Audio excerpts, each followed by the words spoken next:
Auguste Escoffier a consacré sa vie à installer au cœur de l'époque moderne un rêve très français. Celui d'une cuisine qui se hisserait au rang des beaux-arts et dont les chefs jouiraient du prestige et de la liberté de création réservés aux grands artistes.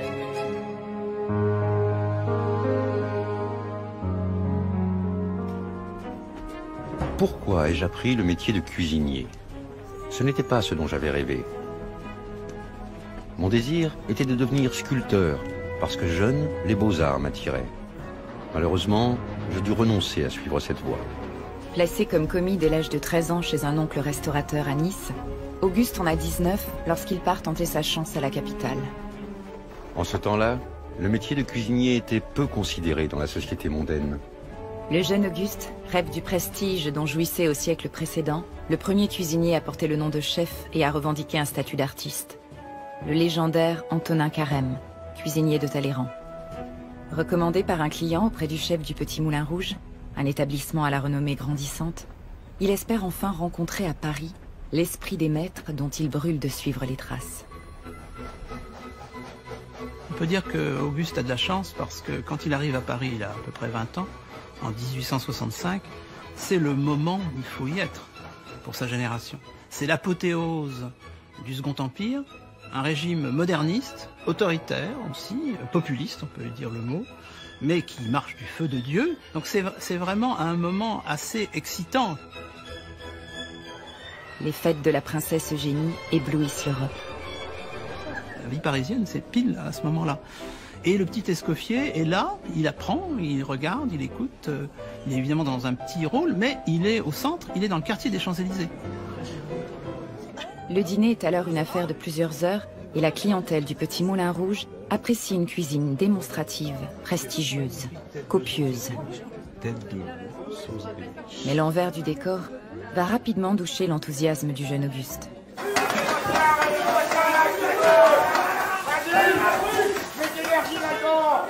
L'ambiance en cuisine est encore plus terrible que tout ce qu'il a connu et détesté pendant sa formation à Nice. Le chef, Ulysse Rouault, règne sur ses troupes en maître rustre et brutal. Pour garder les plats chauds, il interdit l'ouverture des fenêtres. C'est un monde d'hommes qui se heurtent, qui crient, qui gueulent, qui se frappent. Il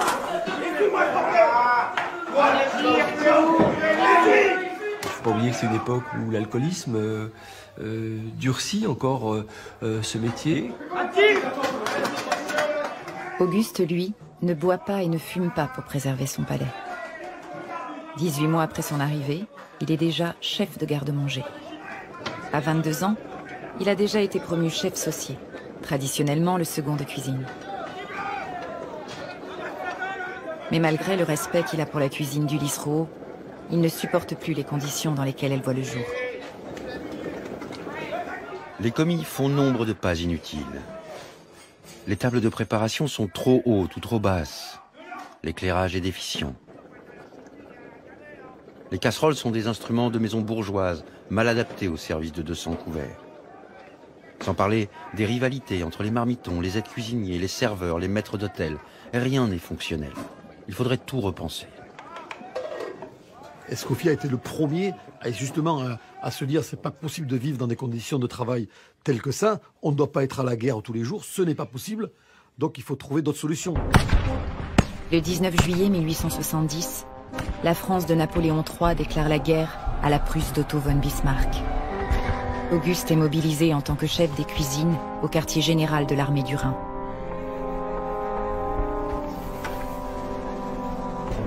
Dans Metz, assiégé par les Prussiens, il développe des trésors d'imagination pour accommoder les chevaux de cavalerie que l'on sacrifie peu à peu.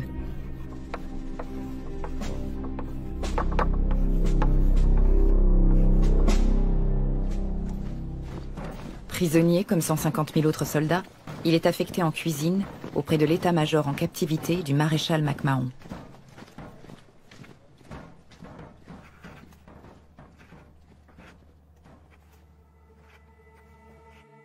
La France capitule, et Auguste libéré rentre à Paris au moment où débute l'insurrection de la Commune.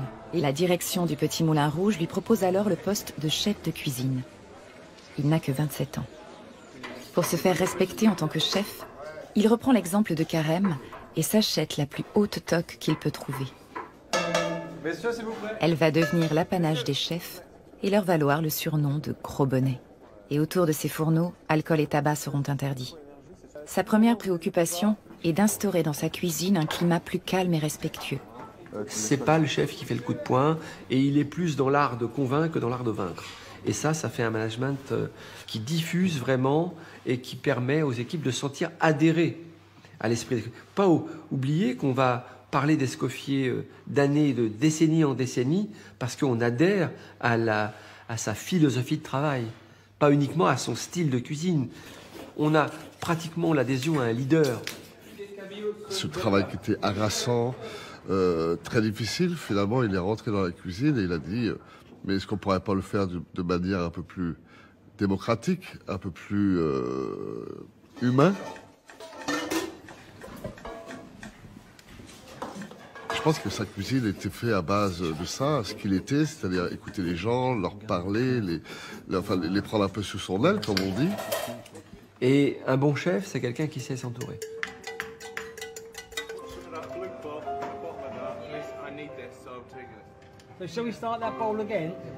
Car peu à peu, toutes ces règles se sont imposées dans tous les établissements haut de gamme du monde.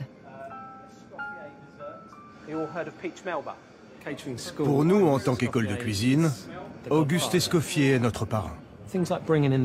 Par exemple, le fait d'avoir imposé l'uniforme pour que tout le monde ait la même image, c'est incroyable comme ça change tout. Dès qu'on est en tenue, on se comporte un peu différemment. Quand on travaillait dans la brigade d'Escoffier, on était un cuisinier d'élite et l'image d'Escoffier devait être vécue dans la brigade, mais aussi devait diffuser à l'extérieur de la brigade. Depuis l'arrivée d'Auguste à la tête de ses cuisines, le petit moulin rouge ne désemplit pas. Le prince de Galles y dîne en compagnie de Léon Gambetta.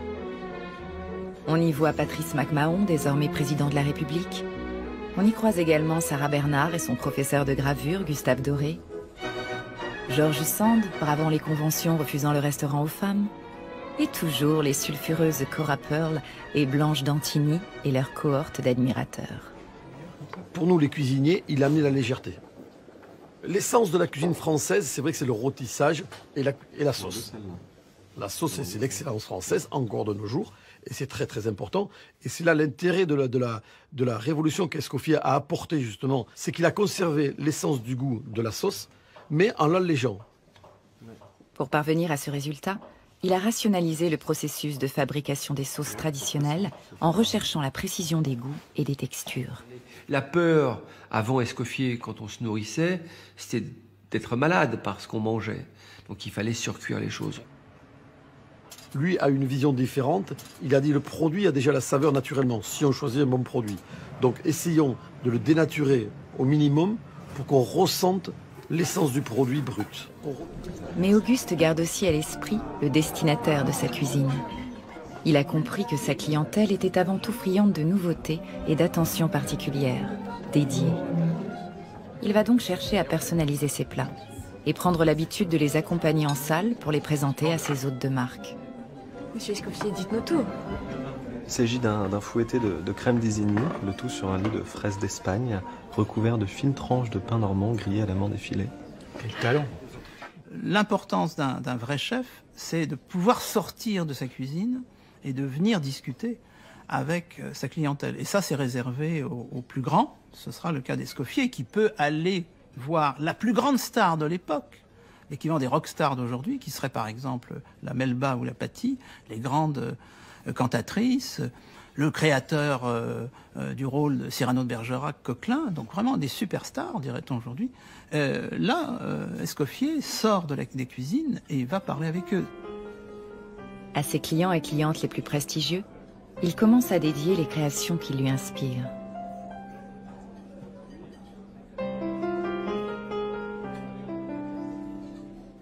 Sarah Bernard, pour les contemporains, c'est quand même la vedette absolue. Quand elle entre, évidemment, dans un restaurant, chez Escoffier, tout le monde est à ses genoux. Et Escoffier est fasciné par elle, discute avec elle.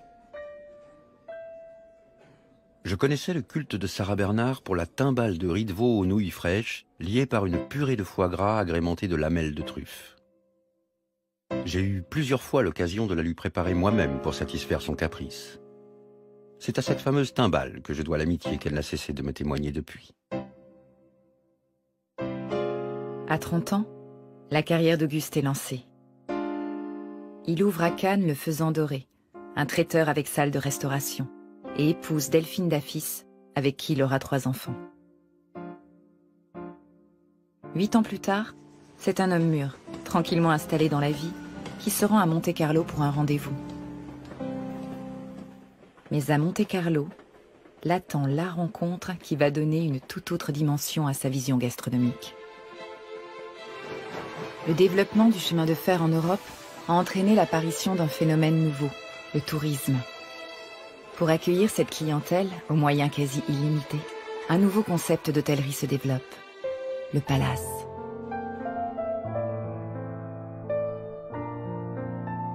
Des entrepreneurs audacieux bâtissent des établissements gigantesques, remarquablement situés, offrant un niveau de service équivalent, voire supérieur, à celui des palais auxquels leur clientèle est habituée.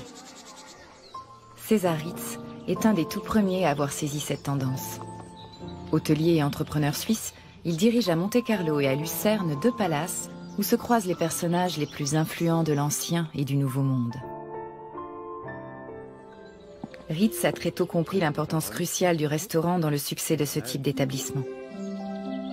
Aussi, quand son chef le quitte en recommandant M. Escoffier, avec qui il a travaillé au Petit Moulin Rouge, il organise rapidement une rencontre.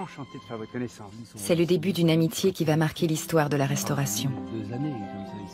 Tous deux ont remarqué l'importance croissante des femmes dans la société aristocratique et cultivée de l'époque. Et c'est en les plaçant au centre de leurs préoccupations qu'ils vont bâtir le succès de leurs établissements. Ils vont faire du restaurant le cœur de leur scénographie. Ils imposent au personnel une gestuelle et des tenues qui sont depuis devenues indissociables de l'idée de haute cuisine.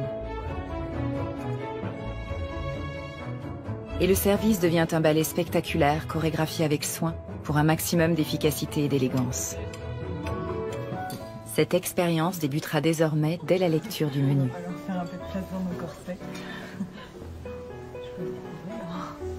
Escoffier, c'est évident qu'il aime les mots. Peut-être autant qu'il aime les mets. Je l'imagine prendre plaisir à préparer son menu et à le lire, à y trouver un rythme, à y trouver des couleurs, à y trouver une musicalité. Velouté léger de poulet, paillettes aux amandes grillées. Un plat sur 4 y est dédié à une héroïne de l'époque. Merci. Consommer Isabelle, de France, princesse de Guise. Consommer Hélène, de France, princesse d'Aoste. Poulard d'Adelina Patti. Mignonnette de Caille Rachel. Salade Réjeanne. Pour pouvoir servir ces plats à la bonne température, il les simplifie et supprime les artifices de présentation qui dominaient à l'époque de Carême ou de Gouffé. La composition et les couleurs évoquent un petit tableau, une aquarelle minutieuse.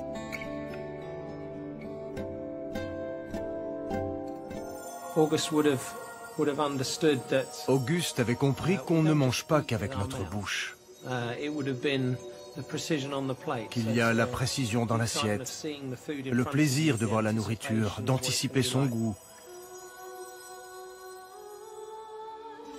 Pendant 6 ans, Ritz, Escoffier et leurs équipes vont ainsi alterner les hivers à Monte-Carlo et les étés à Lucerne, au service de la même clientèle qui désormais les suit et dont la satisfaction nourrit leur réputation. Jusqu'à ce qu'un de leurs clients, impressionné par leur réussite, leur propose un nouveau défi d'une ampleur inédite. Conquérir Londres. Richard D'Oyly-Carte est alors le propriétaire du Savoy Theatre. Grâce aux bénéfices des opérettes de Gilbert et Sullivan qui ne quittent pas l'affiche, il a fait construire le Savoy Hotel. C'est le plus grand et le plus moderne des hôtels de Londres. Mais le succès se fait attendre. C'était un endroit extraordinaire. Et pour couronner le tout, D'Oyly Carte tenait à ouvrir un restaurant qui apporterait un peu de Paris, un peu de Monte-Carlo, un peu de tout ce glamour en plein cœur de Londres. Auguste et César investissent les lieux en 1890. Le Savoy est le premier palace de la capitale britannique.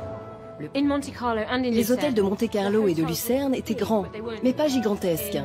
Au Savoy, il était face à quelque chose de vraiment énorme, conçu pour accueillir des banquets de plusieurs centaines de convives. Auguste, lui, avait fait venir à Londres une équipe de 80 cuisiniers, déjà formés à son école. Mais très vite, il comprend qu'il lui faut changer totalement l'organisation même du travail pour que la qualité des plats ne soit pas affectée par le rythme auquel il faut les produire. Il met alors en place ce qu'on appelle le système des brigades. Une répartition très précise et très hiérarchisée du travail. Sous les ordres du chef de cuisine et de son second, travailleront donc désormais un chef saucier et ses commis, un chef de partie poissonnerie, responsable des poissons et des fruits de mer, une partie rôtisserie, entièrement consacrée à la cuisson des viandes, un garde-manger, qui s'occupe des entrées et des buffets froids, ainsi que de la préparation des viandes et charcuteries. Un entremétier et son équipe, qui cuisineront les légumes et les entremets. Et une partie dirigée par un chef pâtissier. Les plats sont ensuite assemblés en combinant ces éléments préparés simultanément. Le gain de temps est spectaculaire et la qualité reste irréprochable.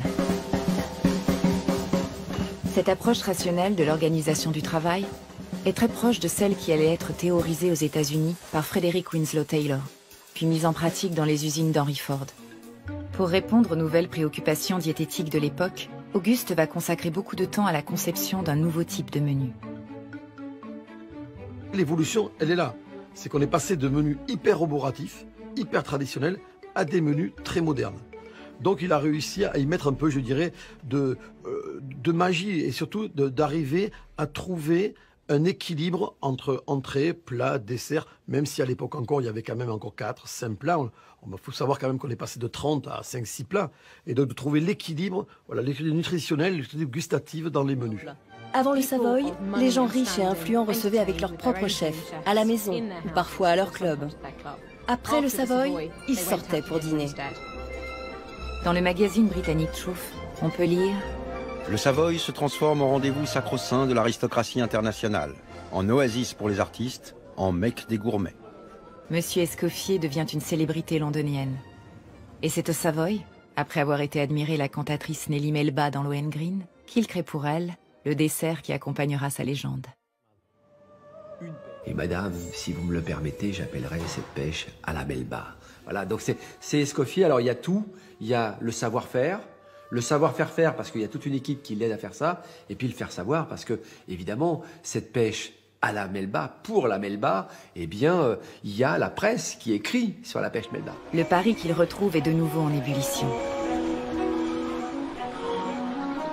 Le Ritz Place Vendôme sera l'apothéose du modèle développé au Savoy. Il va pouvoir cette fois créer des cuisines parfaitement adaptées aux nouvelles méthodes qu'il a mises en place. Le fourneau en long avec la plaque coup de feu, c'est quand même Escoffier, avec le poste d'envoi, les assiettes qui restent au chaud, les plats qui restent au chaud, tout ça c'est Escoffier. Il préfère le cuivre au moderne aluminium, mais fait installer des ampoules électriques au-dessus de chaque fourneau. Il fixe la hauteur des tables et des étagères, mesure le nombre de pas qui séparent les différents postes, établit les circulations idéales. Au moment où nous parlons, nous avons toujours cette organisation. C'est une organisation qui est complètement différente d'un restaurant classique. Vous voyez, moi dans mes cuisines, ce que j'aime bien aujourd'hui, c'est qu'il n'y ait pas trop de bruit, que ça soit du silence. Si on a besoin de transmettre une information, on va essayer de la chuchoter, on va essayer de communiquer autrement. Le oui chef n'est pas forcément une option. Comme à Londres, les attentions de Monsieur Ritz et la cuisine raffinée de Monsieur Escoffier attirent les élégantes. La belle Otero, pour qui le baron Olstrader confie des perles à Escoffier afin qu'il les cache dans des soufflets. Émilienne d'Alençon, favorite de Léopold de Belgique.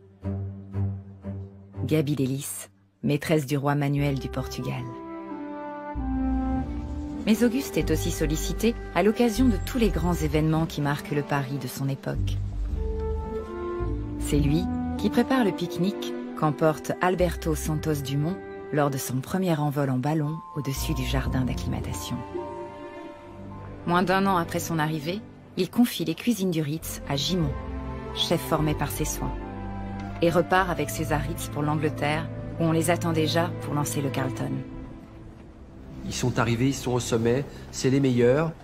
Il n'y a pas d'autres meilleurs que sur la planète, donc il les faut au Carlton. On se les paye, on s'offre la marque Ritz. Dès son ouverture, le Carlton devient le meilleur hôtel de Londres, reléguant le Savoy en seconde position. Il a les moyens, il a un chèque en blanc au Carlton. Faut le savoir, il va concevoir une cave hallucinante, il va concevoir des plats hallucinants. Auguste, 53 ans, est désormais maître Escoffier, l'incarnation de l'art culinaire moderne. Escoffier est quand même un Français de son temps, c'est un patriote. Et ce patriote, il promeut les produits français, ce qui est toujours une stratégie d'aujourd'hui. Ces plats établissent la réputation internationale des canetons de Rouen, des agneaux de Béhague, des foie gras d'Alsace et du Périgord. Ils deviennent aussi garants de la prospérité des producteurs français. Pour répondre à sa demande, ils vont développer la culture des asperges vertes de l'Oris ou celle des tomates du Vaucluse. Au Royaume-Uni, l'année 1901 est marquée par la mort de la reine Victoria. Le fidèle prince de Galles devient Édouard VII d'Angleterre. Et il confie bien sûr à César Ritz l'honneur suprême d'organiser au Carlton le dîner de son couronnement prévu en juin de l'année suivante. L'hôtel affichait complet. Tout était réservé depuis des lustres. Les cuisines étaient en pleine préparation et soudain, 2 jours avant le couronnement, il a été repoussé parce qu'Édouard VII devait subir une opération. Tous les invités annulaient leurs réservations. C'était la catastrophe. Ritz franchit le seuil de l'hôtel et s'effondra évanoui, victime d'une grave crise de nerfs. Ritz ne se remettra jamais de cet accès de dépression. Désormais privé de son partenaire et ami, Auguste allait devoir incarner seul, par sa cuisine, l'image de marque du palace. Au Carlton, il va multiplier les prouesses d'organisation de banquets et continuer d'inventer de nouveaux plats de plus en plus audacieux, au rythme d'au moins 1 par mois. Encore aujourd'hui, quand je dresse une japonica, on me dit « Oh, non mais c'est d'une modernité à quoi ?» Je dis « Non mais c'est de l'Escoffier, c'est 1903. » Mais surtout, il consacre de plus en plus de temps à l'écriture. Il a commencé à écrire pour théoriser la cuisine, l'expliquer dans tout son sens. C'est pas comment on fait, c'est pourquoi on fait un jus de viande comme ça, pourquoi on applique tel type de cuisson, pourquoi on rééquilibre une amertume par tel ou tel sucre, etc., etc. Avec cet ouvrage, et ceux qui vont lui succéder, Escoffier achève de devenir un repère. Il est d'une modernité incroyable, il a compris qu'il était une marque. Il a compris que cette marque se vendait bien. 1905 voit la création du nouvel hôtel Ritz de Londres. Et le développement de la Ritz-Carlton Company l'entraîne déjà vers de nouveaux territoires. La Hamburg American Line lance son premier paquebot de luxe, conçu pour rallier les États-Unis. Et il est chargé de la mise en place des cuisines et du restaurant du bord. Le New York de ces années-là est en train de dépasser Londres en tant que plus grande ville du monde et modèle de modernité. La marque France se vend bien, donc il va arriver aux États-Unis avec toute l'aura d'Escoffier, tout l'aura du Savoy, tout l'aura du Carlton, tout son savoir-faire. Il y a cette idée que Escoffier va évangéliser la gastronomie française. Et il va le faire aux États-Unis. Profitant du développement rapide des palaces sur le continent américain, Auguste va placer dans le pays plus de 2000 cuisiniers formés par ses soins. Il choisissait des gens dans sa propre équipe. Il les envoyait démarrer des cuisines à l'autre bout du monde, sachant qu'il cuisinerait ses recettes selon ses préceptes. C'est ainsi que cette nouvelle version de la cuisine classique s'est répandue dans le monde directement au travers de l'influence d'Escoffier. En 1909, Auguste fête à Londres son jubilé. Il a 63 ans, dont 50 passés en cuisine. et il est temps pour lui de parachever son œuvre par un coup d'éclat spectaculaire. Encore une fois en avance sur son temps, il anticipe la mondialisation à venir. En 1911, il fonde avec Théodore Gringoire une nouvelle revue, le Carnet d'Épicure. Et il crée la Ligue des gourmands. Son objectif est de démontrer partout dans le monde l'excellence de la cuisine française. Et pour ce faire, elle va prendre en charge l'organisation d'un événement exceptionnel auquel il donne le nom de Dîner d'Épicure. L'idée était révolutionnaire. Très simple dans le fond, mais révolutionnaire quand on pense surtout aux moyens de communication qu'il y avait à l'époque.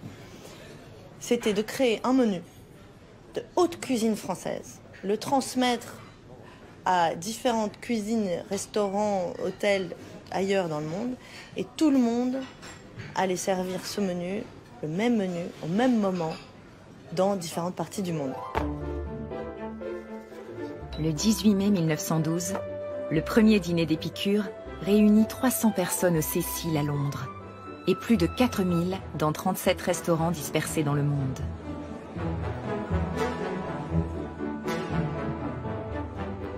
Les premiers télégrammes de soutien qui arrivent au Cecil sont signés Sarah Bernard et Jean Richepin. Je suis là parmi vous, je prends part à cette jolie fête si française. Mes deux mains se tendent vers notre grand poète Richepin, vers mon cher ami Escoffier.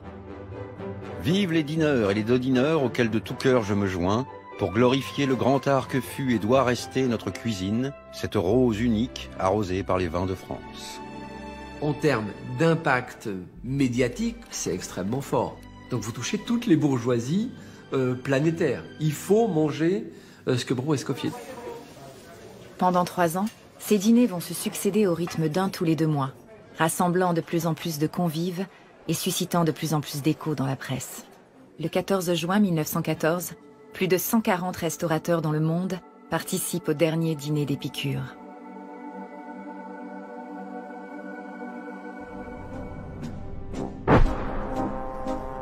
Le 28 juillet 1914, la guerre est déclarée. Dès la première année, Auguste perd son fils, Daniel, au combat. Pendant toute la durée du conflit, c'est en patriote qu'il continue à faire tourner les cuisines du Carlton.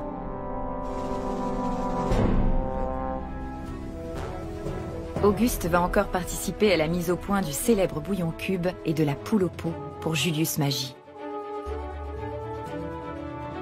Invité et honoré dans tous les rassemblements professionnels, il est le premier chef au monde à accéder au statut de star internationale. En 1930, à l'occasion de l'inauguration du Pierre, le plus luxueux des hôtels new-yorkais, ses disciples organisent un gigantesque dîner de gala pour fêter ses 85 ans.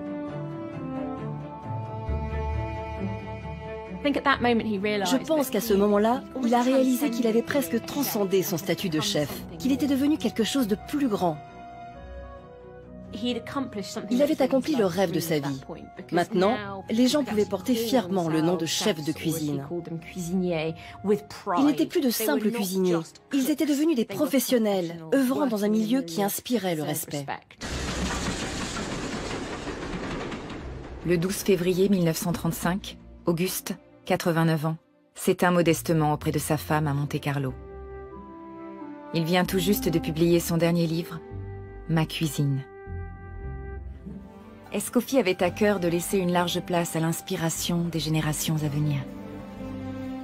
D'autres viendront demain, qui reprendront notre œuvre, qui la remanieront, qui la transformeront pour l'adapter à des besoins nouveaux. Ce sont là les conséquences inévitables du progrès. Dans l'ouvrage qu'il lui a consacré, son disciple Talamas ajoute « Escoffier était un apôtre. Et l'important pour un apôtre, ce ne sont pas les richesses, mais les disciples qui vont transmettre son message aux générations à venir. Le premier et le plus important de ses enseignements était que le but principal d'un cuisinier est la perfection. Et quels moyens conseillait-il pour l'atteindre? La simplicité et l'honnêteté.